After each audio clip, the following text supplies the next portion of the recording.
Hello everyone and welcome back to the Great Book of Grudges. My name is Nathan and we're back with another Total War Warhammer video. Today we're going to do another mod review, Ultimate Chaos, which I believe is probably one of the largest mods we've ever covered. Indeed, this mod requires not one, but 4 different subscriptions to the Total War Warhammer workshop. This is a behemoth of a mod, and the content creator's aim is to make Ultimate Chaos a DLC level quality mod. So what does this mod add? Well, in brief, a massive amount of different things. Lords and heroes dedicated to each of the 4 Chaos gods. A massive amount of new units, not only for Chaos Undivided, but once again for each of the Chaos gods. A fully revamped building tree and so much more. You'll notice that I put a lot of strong emphasis in regards to the multiple units for the different Chaos gods. This is simply because these types of unit identities were so important in the tabletop, as warriors dedicated to specific dark gods would vary in the battlefield ever so much. This is also shown on the mod homepage. Counter the enemy agents and see great distances with your Tzeentch sorcerers scrying the future. With Nurgle, unleash great plagues upon the enemy armies, sapping their strength and morale. With Slaanesh, dissolve your enemy's will to fight with these depraved warriors, fast, deadly and armor piercing. And finally with Khorne, take the direct approach with these unsubtle but excellent killers. Ultimate Chaos aims to show the true power of the Warriors of Chaos, and the massive amount of unit diversity that they do indeed have in lore. But let's not waste any more time and jump right in. For the purpose of this video, I will be starting off a fresh campaign in easy mode and easy battles. This is simply so I can show off any mechanics at a much faster rate.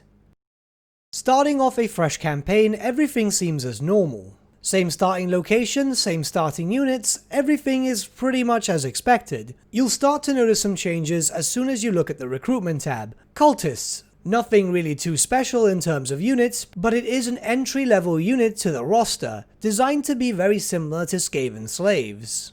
We'll be checking out the vast unit rosters in a short amount of time, but now let's look towards construction. Your horde itself has some new buildings, and those vanilla ones have also been tweaked.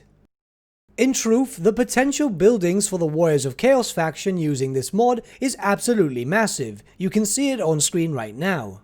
Buildings not only dedicated to Chaos Undivided, but also to each of the 4 main Chaos gods. As you can see, there are so many different building options, all of which do different things, that there is a potential for all of your armies to be truly unique. Should, for example, you wish to dedicate one of your hordes to Nurgle, well, you can build buildings dedicated to Nurgle and field only units dedicated to Nurgle. Or even mix and match as you please, which was a very popular loadout in the days of the tabletop. Some units are obviously better than others, but as far as I've played, the mod itself seems fairly well balanced. I myself enjoy this mod purely for thematic reasons. There's obviously a lot more to it of course, but I like seeing different unit variants with different colorings. If I'm leading Prince Sigvald to war, it's nice to see an army of Chaos Warriors surrounding him in Slaaneshi colors.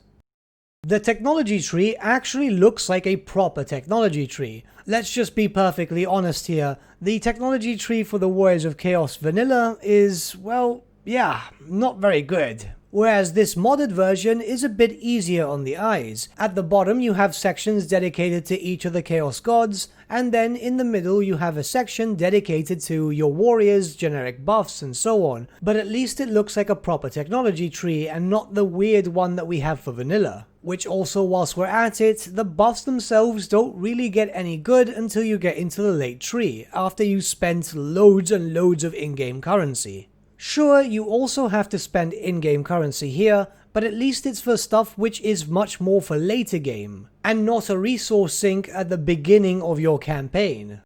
As stated before, the mod itself adds in a lot of new lords and heroes choices, not just in a general sense, but also dedicated to specific Chaos gods, where the sorcerers themselves may even have their own version of their specific laws of magic. Once again, this is more of a thematic thing, and yeah, there is a lot of different Lord and Heroes choices presented here, but then again, this is extremely lore friendly.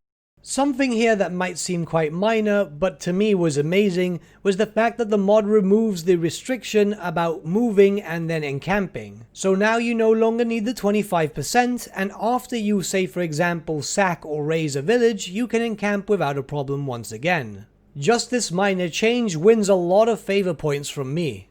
Just to reinforce something I said before, as you can see, this is a Tzeentchian sorcerer who's got access to the lore of Tzeentch, a lore of magic which has not seen an official release yet, but it is very fairly balanced. Obviously it uses assets and animations from other spells, but as a fan-made project I think it's absolutely amazing. Fans of Warhammer Fantasy Battles Tabletop may even recognize some of these spell names. You'll notice this too in regards to the legendary lords. The changes themselves are ever so slight, but then again more than welcome. You'll also notice that stuff tied specifically to each of the legendary lords, such as quests, have also been changed around. This is something minor, but just around the objectives, so if you are used to playing Warriors of Chaos, this might throw you off. There are also other forms of lords that you can unlock through your technology tree, custom legendary lords in the form of either sorcerers or even greater demons. Now please bear in mind that the greater demon models themselves don't really look great, in fact none of the demons do, but we'll go over that in just a short amount of time.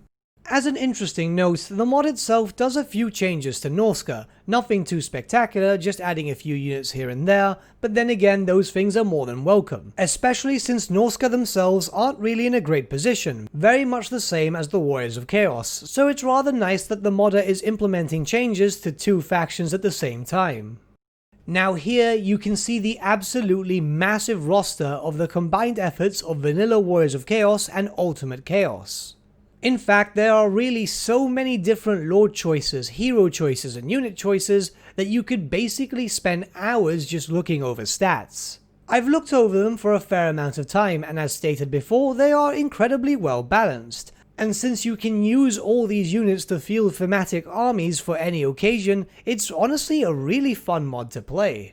My only issue is that a lot of the custom models, more so for the demons, aren't really that inspired. They're mostly just recolored assets, nothing too special, but obviously this is a fairly old mod and has been getting updated on a regular basis. Hopefully the modder behind Ultimate Chaos is more than willing to work with the other modders who are creating many amazing custom assets nowadays. That's not to say that the mod itself is not incredibly well done. I'm going to showcase the Slaaneshi units here. As you guys are well aware, I'm a very big fan of Slaanesh, so I figured this would be the perfect time to show them off. Some of the models, as I stated before, don't look great. That's generally just the demon units. All the mortal followers, however, be it custom models or just recolors, look fantastic for all of the 4 Chaos Gods, and any implemented undivided units. As some final thoughts, the mod itself plays incredibly well. I don't think I really encountered any game-breaking bugs. I had a lot of genuine fun playing as the Warriors of Chaos. The minor changes to mechanics, the new units and so on, these are stuff that Creative Assembly should more or less be inspired from. Without the modding community, most of these races, Warriors of Chaos, Norsca, Beastmen and so on, would be, well, boring to play and unplayable in most cases. If you're looking for a reason to play as the Warriors of Chaos, I would say download the Ultimate Chaos mod, which can be found in the description below. All other submods connected to this mod can be found in the respective pages, which are all linked in the main mod's main page. But with that, my friends, we've come to the end of our video. Thank you so much for watching. If you did enjoy the video, might I suggest giving the video a like, or even subscribing to the channel, as it really does help us out. In the description section below are various links to different social media platforms such as Facebook, Instagram and Discord. Also in the description section is an affiliate link with Element Games where you could buy loads of hobby-based products, not just Warhammer, for 10 to 25% off. Making a purchase using that link and also our special code, which is also in the description, supports the channel at no extra cost to you, which we think is rather cool. A big thank you to our patrons. Your support means the world to us. It's amazing that people want to help a small channel like us grow and get to a higher level of content. A big thank you to Gibraltar LUSC, Ryan Bertsche, Andrew Prince, and Okro for subscribing to us at our fame level. You guys are super cool. And a big thank you to Edward Yule, VS Vasan, Aaron Whitman, and Shaggy for subscribing to us at our king level. Honestly, we can't thank you all enough. And lastly, a big thank you to all of you for liking, sharing, and commenting on these videos. Honestly, it's because of you guys that the channel's been growing at such a great pace lately, so we can't thank you all enough. But with that, my friends, thank you so much for watching once again, and we shall see you all again very, very soon. Have a good day.